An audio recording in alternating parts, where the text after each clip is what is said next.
નમસ્કાર વિદ્યાર્થી મિત્રો, આપણે અગાઉના વિડીયોમાં મધ્યક અને બહુલક જોયું હતું. તો હવે આ વિડીયોમાં આપણે મધ્યસ્થ વિશે માહિતી મેળવીએ. તો સૌથી પહેલા મધ્યસ્થના સૂત્રની વ્યાખ્યા કરીએ. મધ્યસ્થ બરાબર L વત્તા કૌંસમાં n/2 માઇનસ CF છેદમાં F ગુણ્યા H બરાબર. તો જો જ્યાં L બરાબર મધ્યસ્થ વર્ગની અધસીમા, પછી તમને n એટલે ખબર છે શું થાય, અવલોકનોની સંખ્યા, h એટલે અવર્ગ લંબાઈ, f એટલે મધ્યસ્થ વર્ગના આગળના વર્ગની આવૃત્તિ, f એટલે મધ્યસ્થ વર્ગની આવૃત્તિ બરાબર. તો હવે આપણે એક્ઝામ્પલ જોઈએ.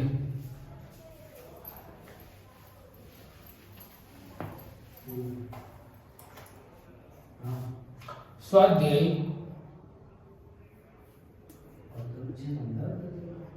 13.3 બરાબર. એમાં એક્ઝામ્પલ ક્વેશ્ચન 1. તો જો આપણે શું આપ્યું છે, અહીંયા વર્ગ આપ્યા છે 65 થી 85. થોડુંક આપણે આ બધું લખીએ એટલે આપણે ગણતરી કરી દેવાય. વર્ગ 65 થી 85, 85 થી 105, 105 થી 125, 125 થી 145, 145 થી 165, 165 થી 185, 185 થી 205.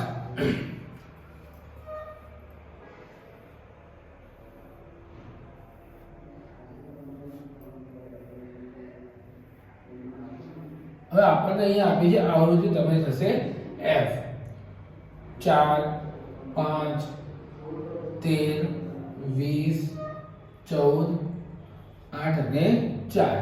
હવે તમારું કોષ્ટક છે CF સંખ્યા આવૃત્તિ. આપણને દાખલામાં શું કહે છે, મધ્યસ્થ, મધ્યક અને બહુલક ત્રણ શોધવાનું કહે છે અને પછી તમને સરખાવવાનું કહે છે. તો હવે આપણે અહીંયા મધ્યક અને બહુલક ગણતા નથી. કેમ નથી ગણતા? કારણ કે તમે અગાઉના વિડીયો માટે શીખી ગયા છો, એટલે આપણે ખાલી મધ્યસ્થ વિશે વાત કરીએ છીએ. હવે આપણે મેં અહીંયા લખ્યું છે CF સંચય આવૃત્તિ. આ લખવાની કઈ રીતના? તો જો તમારી જે પહેલી સંખ્યા છે એ એવી ને એવી આવશે. પછી બીજી સંખ્યાને કઈ રીતના લખવાની? આ 4 માં તમારી જે આવૃત્તિ છે તે ઉમેરી દેવાની. 4 ને 5 9, પછી 9 + 13 22, પછી 22 + 20 42, 42 + 14 56, 56 + 8 64 અને 64 + 4 68 બરાબર. હવે આ તમારો થઈ ગયું સંચય આવૃત્તિ. હવે આ સંચય આવૃત્તિ સાચી કે ખોટી એ આપણે ચેક કરવું હોય તો તમારે જે પણ આવૃત્તિ છે એનો સરવાળો અહીંયા આ સંખ્યા ને આ સંખ્યા સરખી થવી જોઈએ.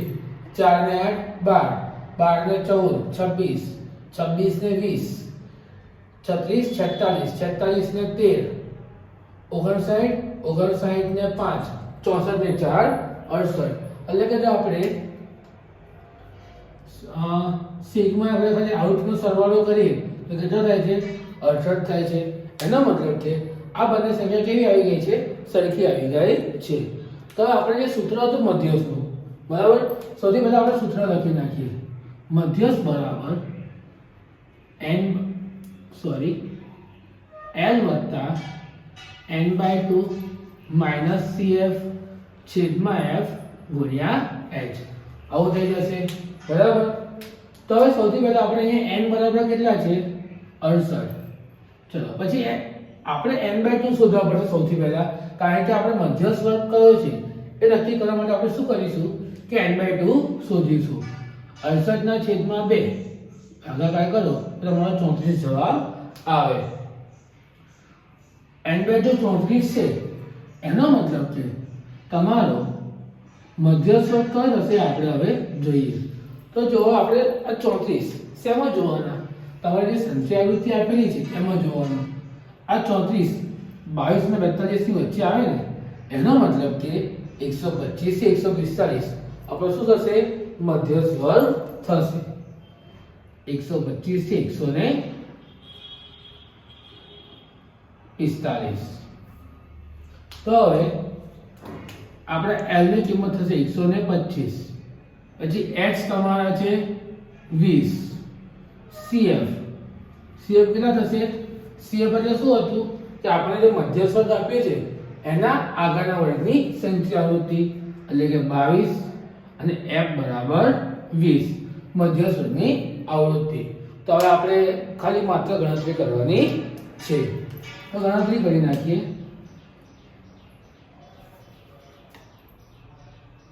મધ્યસ્થ બરાબર ફરીથી સૂત્ર લખી નાખીએ.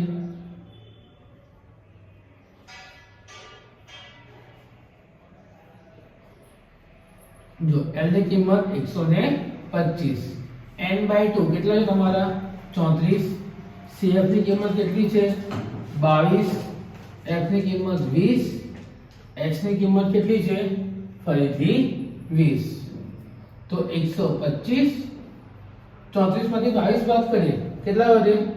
તો જો 22 એટલે 4 માંથી 2 જાય તો 2, 3 માંથી 2 જાય તો 1, 12/20 ગુણ્યા 20. આ 20 20 ઉડી ગયા કારણ કે ગુણાકારમાં છે ને ભાગાકારમાં છે એટલે કે 125 વત્તા 12 આપણો જવાબ કેટલો આવ્યો? 137. તો અહીંયા આપણા ટોપિક મધ્યસ્થનો પૂરો થાય છે. બરાબર. હવે આમાં જે એક વાત કરીએ તો જે સ્વાધ્યાયનો બીજો દાખલો છે એમાં તમને શું શોધવાનું હોય છે? x અને y ની કિંમત શોધવાની હોય છે. એ આપણે એક દાખલો જોઈ લઈએ. બરાબર.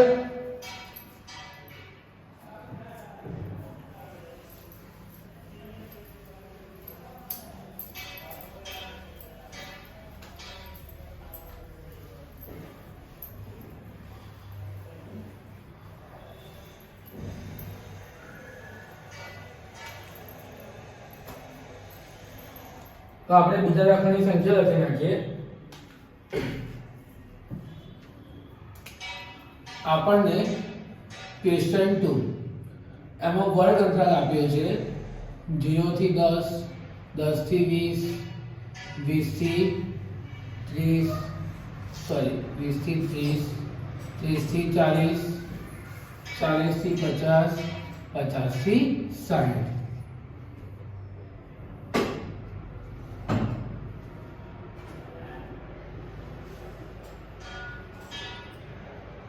પછી આવૃત્તિ આપી છે એટલે કે f 5 x 20 15 y અને 5. અહીંયા તમને કુલ કેટલા આપ્યા છે? 60 આપ્યા છે. બરાબર.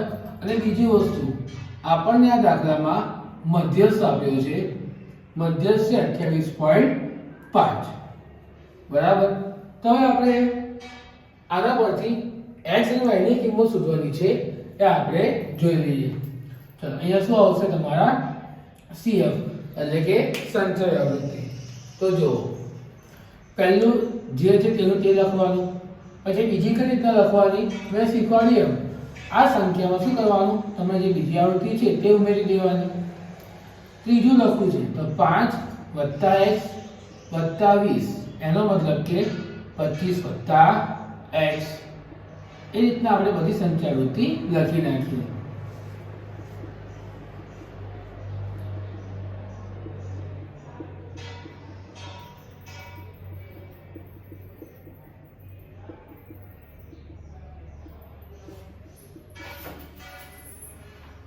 બરાબર.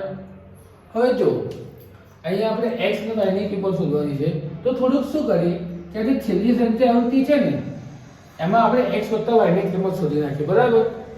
જો તો અહીંયા ધ્યાન 45 + x + y બરાબર 60. અમે બરાબર 60 કેમ લખ્યા? આપણે ગા દાખલામાં એવું જોયું હતું કે તમારી જે સંખ્યા આવૃત્તિ છેલ્લી હતી એની કિંમત અને આવૃત્તિનો સરવાળો બંને કેવો થાય? સરખો થાય. એટલા માટે મેં શું કર્યું? આ બંનેને સરખાવી દીધા છે.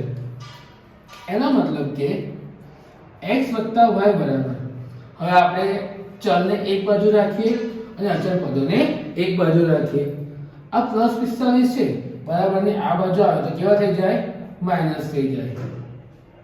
એનો મતલબ કે x + y = 15. આને 1 નંબર આપી દઈએ. હવે આપણે બધા જાણીએ છીએ તે પ્રમાણે મધ્યસ્થની ગણતરી કરી દઈએ. તો જો મધ્યસ્થ બરાબર શું થશે? L + n/2 - CF/f ગુણ્યા h. હવે અહીંયા તમને મધ્યસ્થ આપેલો છે બરાબર. પછી n આપેલા છે, n/2 શોધી દઈશું, CF, f અને h. સૂત્રમાં જે વસ્તુ માંગી હોય તે આપણે સૌથી પહેલા શોધી દેવાનું છે. તો જો અહીંયા મધ્યસ્થ કેટલો આપ્યો છે? અહીંયા મેં લખેલું છે સંખ્યા પરથી 28.5. n કેટલા હતા? 60. તો n/2 ની કિંમત 60/2 એટલે કે 30 થઈ જશે બરાબર. હવે મધ્યસ્થ વર્ગ લખવાનો આપણે બાકી રહી ગયો છે તો અહીંયા લખી નાખીએ. મધ્યસ્થ વર્ગ કયો થશે? હવે તમને મધ્યસ્થ 28.5 આપ્યો છે, એનો મતલબ કે 20 અને 30 ની મધ્યસ્થ વચ્ચે આવે તો મધ્યસ્થ વર્ગ થશે 20 અને 30. એના પરથી આપણે L ની કિંમત લખીશું 20. CF શું હતું? મધ્યસ્થ વર્ગના આગળના વર્ગની સંચય આવૃત્તિ. એનો મતલબ કે 5 + x. f એટલે મધ્યસ્થ વર્ગની આવૃત્તિ કેટલી આવશે? 20. ઓકે. અને h કેટલા આવશે? 10. તો હવે આપણે સૂત્ર મૂકીને ગણતરી કરી નાખીએ. તો મધ્યસ્થ બરાબર L + n/2 - CF/f ગુણ્યા h. L ની કિંમત હતી 20 n/2 30. સંચાલનથી શું છે? 5 + x. આને કૌંસમાં લખવાનું. અહીંયા આગળ માઈનસ છે ને એટલે તમારા માટે કૌંસમાં લખો તો વધારે સારું. બાકી તમારા લોકોને અહીંયા સૌથી વધારે ભૂલ પડવાના ચાન્સ રહેલા હોય છે. f એટલે કે 20 ગુણ્યા 10. તો મધ્યસ્થ કેટલો હતો? 28.5. 28.5 આપણે આ 20 ને આ બાજુ લાવી દઈએ -20 બરાબર.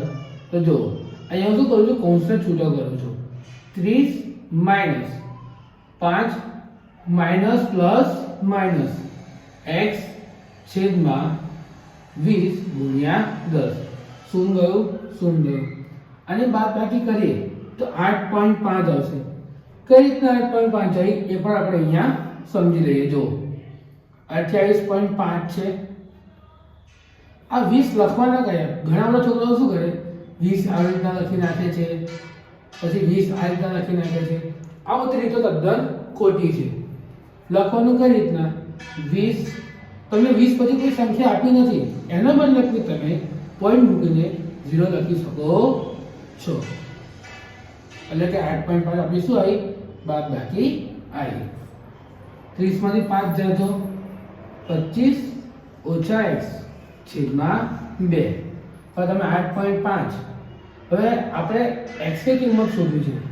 એનો મતલબ કે જે છેદમાં 2 છે એને મારે બરાબરની બીજી બાજુ લાવવા પડશે. બરાબરની બીજી બાજુ આવે તો શેમાં આવે? ગુણાકારમાં આવે. એનો મતલબ કે 8.5 ગુણ્યા 2 બરાબર 25 - x.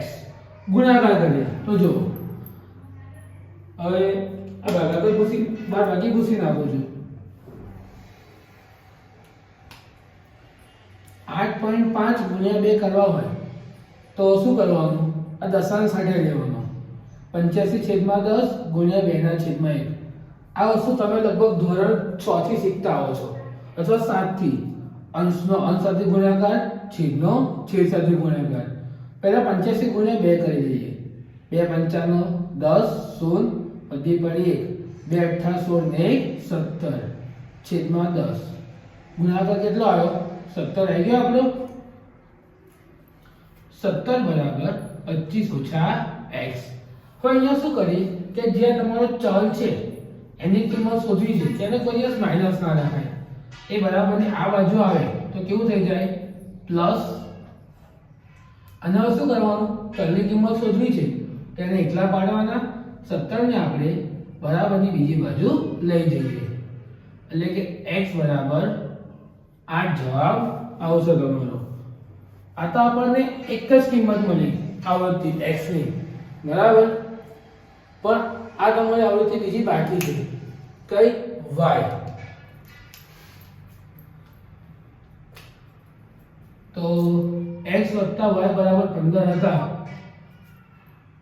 તો આપણે એવું લખી નાખીએ કે 8 + y બરાબર 15 y બરાબર 15 ઓછા 8 તો y ની કિંમત કેટલી આવી 7 આવી ગઈ.